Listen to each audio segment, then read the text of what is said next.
আসসালামু আলাইকুম। আলহামদুলিল্লাহ, টি-20 বিশ্বকাপ 2024 ইতিমধ্যে শুরু হয়ে গেছে। গত 2 তারিখ যুক্তরাষ্ট্র এবং কানাডার মধ্যকার খেলা দিয়ে টি-20 বিশ্বকাপ 2024 তার যাত্রা শুরু করেছে। এবারের বিশ্বকাপ আসলে আমেরিকাতে হচ্ছে, ওয়েস্ট ইন্ডিজ আমেরিকাতেই হচ্ছে। যুক্তরাষ্ট্রের এইভাবে ক্রিকেটে আসা, আগমন এবং ওদের একান্ত চেষ্টাকে আমি স্বাগত জানাচ্ছি। ইতিমধ্যে বাংলাদেশ এবং যুক্তরাষ্ট্রের মধ্যে 3টি ম্যাচের একটি টুর্নামেন্ট হয়েছে। ওইখানে যুক্তরাষ্ট্র 2টি ম্যাচ জিতে বাংলাদেশের কাছ থেকে তারা শিরোপা অর্জন করেছে। আসলে যুক্তরাষ্ট্রের মতো এরকম অর্থনৈতিক সমৃদ্ধ কিছু দেশ যদি ক্রিকেটে যুক্ত হয়, ক্রিকেটে আসে এবং ওরা ভালো করে, এটা ক্রিকেটের জন্য অনেক ভালো এবং সুখবর। যুক্তরাষ্ট্র বাংলাদেশকেই শুধু 2টি ম্যাচ হারিয়েছে এরকমই নয়, ওরা ইতিমধ্যে প্রথম ম্যাচে কানাডাকে ওরা হারিয়ে ওদের শুভ সূচনা শুরু করেছে। অ্যারন ফিঞ্চ 40 বলে 94 রান, হয়তো ও প্রথমে সেঞ্চুরি করতে পারত, তারপরও ওরা যথেষ্ট ভালো করেছে। ওদের জন্য সবসময় শুভকামনা থাকবে, বাংলাদেশের জন্য শুভকামনা থাকবে। বাংলাদেশ ইতিমধ্যে তাদের প্রস্তুতি স্বরূপ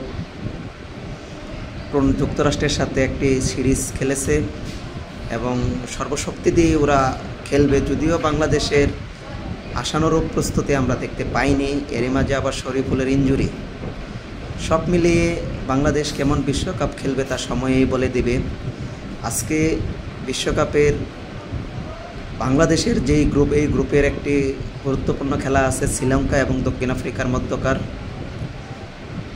আমরা সবাই ওই খেলায় অবশ্যই নজর রাখব, কারণ গ্রুপ পর্বের খেলাগুলা অনেকটাই গুরুত্বপূর্ণ। বাংলাদেশের গ্রুপ পর্বের প্রথম খেলা 8 তারিখ। এরই মাঝে অনেক দেশ অনেকগুলা খেলা শেষ করবে, বাংলাদেশও শেষ করবে। আমি চাই এবারে বিশ্বকাপে একটি জাঁকজমকপূর্ণ আয়োজন এবং সমৃদ্ধ সুন্দর বিশ্বকাপ হোক।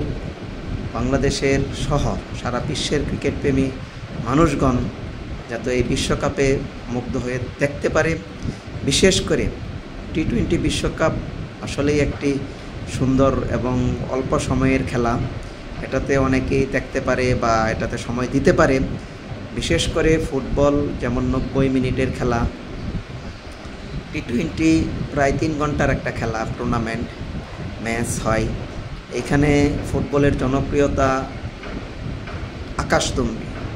এখানে ক্রিকেটকে কতটুকু জনপ্রিয়তা করতে যায়, সেই ক্ষেত্রে আইসিসি বিভিন্ন ইভেন্ট সামনে নিয়ে আসে। তারই পরিপ্রেক্ষিতে বেশ কিছু বছর ধরে টি-20 টুর্নামেন্ট হয়ে যাচ্ছে।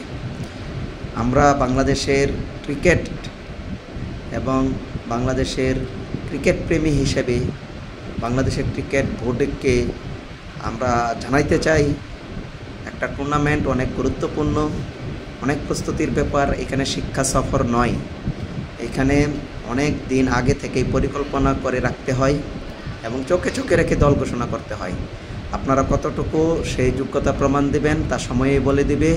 সকলেই ভালো থাকবেন, সুস্থ থাকবেন, ভালো থাকবেন। আসসালামু আলাইকুম।